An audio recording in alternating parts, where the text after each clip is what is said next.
Une fois, je disais à une personne qui était prête à se suicider parce qu'on l'avait publié dans son quartier, une de ses nudes. Et la personne était prête à se suicider. Elle dit, ma réputation est foutue. Plus personne ne va m'accepter. J'ai plus d'avenir. J'ai tout gaspillé. Et je lui ai dit, je vais te dire une vérité que peut-être que tu n'as pas. Est-ce que tu sais que pendant que tu es sur le point de te suicider aujourd'hui parce que dans ton quartier à Bandal, je peux même aller plus loin, à Kinshasa, je peux même aller plus loin, au Congo, je peux même aller plus loin, dans la communauté congolaise sur les réseaux sociaux, il y a peut-être une de tes photos, de tes vidéos qui circulent, des nudes, et tu veux te suicider. Est-ce que tu sais que dans ces mêmes Congos-là, il y a des gens qui n'ont pas entendu parler de ça? Est-ce que tu sais que dans ces mêmes réseaux sociaux-là, il y a des langues qui n'ont pas entendu parler de ça? Est-ce que tu sais que dans ce monde ici, il y a autant de pays qui sont prêts à t'accueillir, à changer complètement de vie, d'identité, de mouvement, de tout ça là?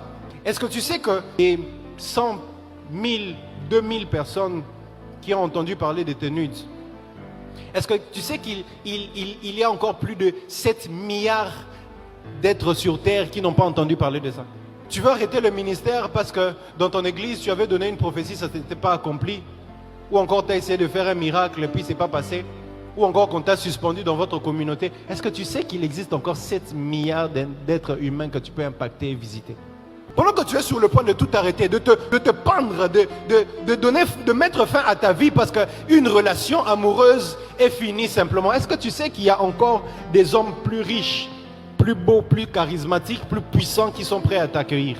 Est-ce que tu sais qu'il y a des femmes encore beaucoup plus valeureuse que celle qui t'a abandonné, celle à qui tu penses que ton monde s'était à limiter? Tu sais pourquoi tu prends des mauvaises décisions?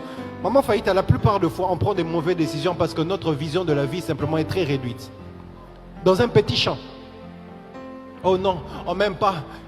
Regardez même à l'église. Parfois, les gens qui sont là, non, dans cette église-là, je vais quitter, on m'aime pas. Les seules personnes, c'est peut-être 2-3 personnes de son département. Ton problème, c'est une vision très restreinte de la vie. C'est une vision très restreinte du monde. Le monde est beaucoup plus grand que ça. Beaucoup plus vaste. Il y a des langues qui n'ont rien. Écoute, même, est-ce que tu t'es déjà imaginé que malgré les popularités des gens comme des Cristiano, de ceci, il y a des choses que Cristiano fait, il y a quand même des gens qui ne savent même pas. Il y a un footballeur qui est mort récemment. Est-ce que tu sais que malgré sa notoriété, Cristiano l'a même tweeté.